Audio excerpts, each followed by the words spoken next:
Actually, I was reading through the interwebs. I know that we talked about this before we started the show, but I remember watching a making of Jurassic Park a few years ago where the guy that was like the actual paleontologist that Dr. Grant was based on in the movie was consulting obviously for Spielberg on Jurassic Park, the whole bird theory, the first time that became prevalent in the late 90s. And he was even telling Spielberg at the time, you know, because birds evolved from them, there's a good chance these dinosaurs, a lot of them had like feathers and stuff. And he said Steven Spielberg specifically told him, there's no way I'm putting feathers on my dinosaurs. That's not scary. No frickin' way. Well, for the first time in history, they just found an actual dinosaur tail that was in resin. Isn't that what it's called? Or amber. Amber. That actually showed it had feathers. So before we even talk about our topics today, can you guys picture every single one of the dinosaurs that we've grown up with and loved? Because there's a very good chance now that everything that we've visualized about them has been wrong. Imagine the giant Tyrannosaurus Rex having feathers like a bird does. Can you imagine that? I'm trying to think of the movie. You know, the big first shot of the dinosaur. You just kind of see a big old chicken just kind of go through a field. I'm like, oh, that takes me out of it. Yeah, that's kind of having that first scene with the raptor that kills one of the helper guys while they're trying to get into the park. Can you imagine if you see feathers like just fuffling out of there while he's tearing them apart? It kind of takes away from some of the terror. I can see why Spielberg does what he did. Mm-hmm. What do you think about that, Matt? I guess with that visual, I'm thinking more like a chicken chasing somebody around the yard, right? But no, when you were saying that, it made me think of the fact that Harry Potter's creatures seem to be more factual than Jurassic Park at this point. What was it called? The Hippogriff or something like that? Yeah. The third movie, or I think it was the third, Prisoner of Azkaban, whatever one that was in the book series, but the fact that thing was flying and had feathers was almost more believable now than Jurassic Park. God, a little ridiculous. It's just, I mean, even when I heard that guy, and I can't remember what the paleontologist's name is, but I was watching one of his lectures on YouTube, and he was talking about that, and I'm thinking, God, if the smartest man in this topic, in this field, that knows what he's talking about and is doing all his research, is telling us that it is very probable that dinosaurs had feathers, it was hard to wrap my brain around that. And then seeing the picture of the resin with the feathers in it, I'm like, oh my God, it's real. These dinosaurs probably had feathers. I don't know if that means all of them. Can you imagine a giant brontosaurus with feathers all over it? That's a lot of feathers. I don't know how anyway, I just thought that was really cool, and I thought we had to bring that up because that seemed like a big deal to me. It kind of destroyed some of my childhood. Anyway, let's move on to the fun stuff. Well, I can't wait for Spielberg to digitally remaster them with feathers now. Yeah. Well, yeah. So awesome. Jurassic World is coming in, 2019, I think. They start shooting next year. Mm-hmm. There's no way that they're going to throw feathers in any of that stuff. Oh, I guarantee you they have feathers on some of them. Really? Why would you say that? And when they've specifically veered completely away from it so far. They got to stay topical. They're going to bring it in just to add some validity. I think that'd be really cool to see what they did with it. Yeah, well, they could say it's a park choice. Yeah. It's the same reason that we wouldn't want to see it in the movies, the same way a person visiting wouldn't want to see it when they go visit. I'm just picturing those iconic... Indominus Rex. They need to make them cuddly. Yeah. Get the kids to like them. It's a PR. Right now they're doing a PR nightmare, right? They're doing some rebuilding. They got to make them fluffy and furry so the kids like them again. Jeez. Bring them back to the park. Let's make it friendly. It's like Care Bears too. I'm replaying these iconic scenes iconic from these movies, like the scene where the Tyrannosaur breaks out for the first time while they're stuck in the Jeeps in the rain, and I'm trying to picture that with feathers and it fluffing itself out to like try. Okay, let's move past this, or we're just gonna obsess about this for like an hour. It's gonna be hard to get past. Yeah, good luck getting that out of your head. Okay, first topic. Super Mario Run, Nintendo's first game for the mobile platform of cell phones and tablets, comes out this Thursday. It was on Jimmy Fallon, the Tonight Show with Jimmy Fallon. They did a demo of it. They also showed off some stuff from the Nintendo Switch, but specifically I want to talk about Super Mario Run. Comes out Thursday. I am actually excited for this. I do not really like mobile games. I remember when the iPhone first came out and they first did the App Store. I think it was almost a year after it came out. And you could get like Tetris, and there was this game called Enigma, which was a puzzle game, and they were only like $10. And coming from our background of games costing $50 to $60, this was awesome. And then quickly it democratized game making for the mobile industry because anybody with a computer can make a game and submit it for the App Store. So suddenly you had millions of games and millions of apps. In fact, I don't even know how many total apps they have. I don't think it's 1 billion yet, is it? And eventually they're going to... But anyway, they're still bragging about how many millions of apps they have in the App Store, which I think is terrible. Because if you have that many, you know how many are crap. It's not well curated. Yeah. But now there's been this race to the bottom where, when you have that many people making games, of course there's going to be a lot of people that are making them as cheaply as possible. Then that's what it does for the competition. I think the only quality is a subjective term. I think the only AAA games that I would consider AAA, like the Final Fantasy series that they have on the platform, and now Super Mario Run, are the only ones that so far have been able to, and Mario Run hasn't come out yet, so we don't know this for sure, but actually stay at that $9.99 price point or more. My question to you guys is, are you pumped for this? What are your thoughts on this? I like it. I mean, this has kind of like been a long time coming, and I played like a few of the mobile games that use the freemium build, and I really like the fact that Nintendo and Miyamoto decided to go in a different direction, where it's, yeah, you can get it for free, but to really get all the content, you just do like a one-time $10 fee. It's really just a demo until you buy it and unlock everything, right? Yeah, okay. But that's just it. But it's not one of these where it's a pay-to-play or a pay-to-win, where you have to keep kind of feeding the monster, or you have to keep just kind of that crap. Yeah, or drop like $2 or $5 here and there, and just the fact that they're not doing that kind of makes the game more appealing to me. I saw the demo with Jimmy Fallon, and I like what they did with it. You have the 3 game modes on there, technically 2. One of them is like the standard run. The other one, which is kind of like the time trial, where you get to kind of compare, your run against essentially the ghost of somebody else that did that same stage, and then that'll be fun. I'm actually pumped for that. That would be fun for us to play Mario Run against each other. Yeah, and then finally, like the build a village. Which I saw that, and I just kept thinking of South Park of the Terrence and Phillip Rebuild Canada game, and I'm like, why? The fact that they're not doing the freemium strategy, that means it's not going to be that same issue, but it's still kind of what. I'll wait to see it and give it a try, but I'm like, why would you do that? If they're not going to go the freemium model, which they're clearly not, and they're not going to do what most freemium games like what you're talking about do, which is annoy you with time and pay you not to wait, since they're not going to be doing that, don't you think that there's a better chance that this, whatever it is to build your own Mushroom Kingdom thing, might be better implemented, that it's not annoying and taking some of those facets that... Well, I guess I just don't really see the point of it. The big draw of the game isn't that whole build of Mushroom Kingdom. It's the fact that you're playing Mario. Yeah. You're playing Mario, and you're doing it in a format that actually works with the traditional side scroller that everybody really likes with that game.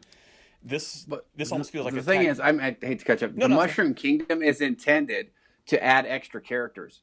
Like you buy Luigi's house and you put him in your village. You buy Toad's house and you put him in your village. Then you can play as those characters. Oh, really? Okay. That's what they're intending to do with it. Okay. And they're still doing that, and they're doing this all without the freemium model. So that's pretty impressive. So, what do you think, Matt? I think it looks awesome. I mean, this is a huge step for Nintendo. And I was reading an article, and Apple actually told them this should be a free-to-play game all the way through with all those annoying things. And they said, thanks, but no thanks. Right. I mean, this is going to be one of those games that's going to hit marks for downloading the free version. Now, the $9.99 aspect of it, or the $10 aspect of it, is going to just sway a lot of people. But as I understand, you only get 4 levels for free.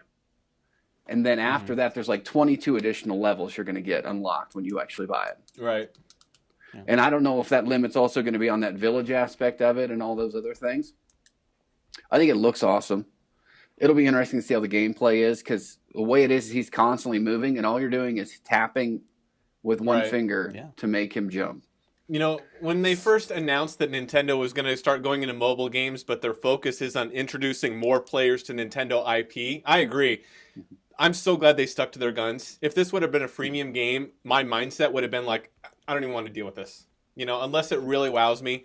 Give me something quality that is worth paying for, because that's what, if there's one thing Nintendo has always had, even though their success in hardware over the past couple decades has waned, their IP is second to none. They make some of the best games in the world that have a huge core fan base.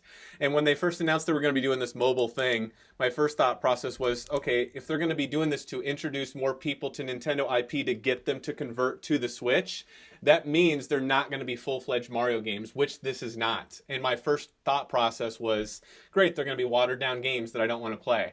And then I saw this and how much care was put into it, and I actually told myself, stop thinking of this as a mobile game and think of this, what if this was on your Wii U, 3DS, whatever it was, or on your console, and you were playing a level that you had to keep running, and you just had to jump, and that was just part of the level. And it ended up being really fun, because you can do different things with Mario, how far he slides down before he jumps, how high he jumps, the triple jumps, all this stuff. And I started thinking about that, and I'm like, that's really fun. And then I saw it being played, the demo, and Fallon playing this. This looks like one of the coolest games that mobile has put out there. I am so pumped for this. Do you guys think it will help and actually have an attach rate to get more people to get into Nintendo products like the Switch coming out in March? I don't know about the push for the Switch, but I think as far as brand awareness goes, I mean, Nintendo's been kind of late as far as just getting into mobile gaming. But I think with this being their introduction into this arena, I think they couldn't have done a better. They couldn't have made a better choice. I agree. I mean, go with your flagship property and go with it in a way that's, it's simple, tailor made for the platform, and it's really it's engaging and it's fun. It's kids that are younger are going to be going to like the design of it. People that are really familiar with the franchise, they're going to get it. So it's really just really expansive as far as who this kind of game will reach out to. So I figured, this would be the way to go. Can you imagine how viral this is going to go for family get-togethers over Christmas too? Oh, sure, yeah. I mean, how many casual players, like even your parents, could play this game by just all you do is tap? Mm-hmm. I honestly, I think what we're seeing right now is the future. Pokemon Go is a great game. I don't know if you guys have played it much. I downloaded it for my son, and I was the one playing it. So, it's like that. And the aspect of Pokemon Go that I loved about that is that you have to get up and move. You have to go places. You have to see things that you may not have seen. We were driving through neighborhoods and seeing things that I didn't even know existed that are a block away from me. They're called crack addicts. So, well, besides the crack addicts. No, but it was like that game was fully engaging. I think it looks awesome. As far as for a Nintendo developed game, I think it's wonderful. And the reason I think it's the future is because other teams can gauge the success of this. So you're going to have Capcom coming out with their own mobile versions of games. You're going to have all of those kind of classic things. And I'm hoping that this is a really good game. I have Sonic the Hedgehog for my son, and it's just like a Tomb Runner type of thing where you're behind him and it's running the whole time. It's fun, but it's not that great. Right. This looks completely different. This reminds me of Super Mario Brothers 3 almost to a T. And the graphics, what I've seen, it honestly, it looks great. And I think the fact that that Miyamoto is behind this, the creator of Mario, is the one pushing for this and all that. I think it's going to be tremendous. I'm glad you brought some of that stuff up. That was going to be my next question is, obviously, I hope this is really successful. I agree. They could have taken the free-to-play model, which I'm so glad they didn't. The quality wouldn't have been as good as if they would have done that. But they stuck to their guns. They're charging for this game. They're charging $10. I don't think is bad for a good Mario game, even if this is more casual. I really hope this is successful so that other companies, like you talked about, Capcom and other ones, will come to play. Do you guys think that's going to happen? Do you guys think that this is going to be successful enough with people paying the $10 for the game that we're going to start having AAA publishers that start to make good quality games for this because they see Nintendo as proven as possible?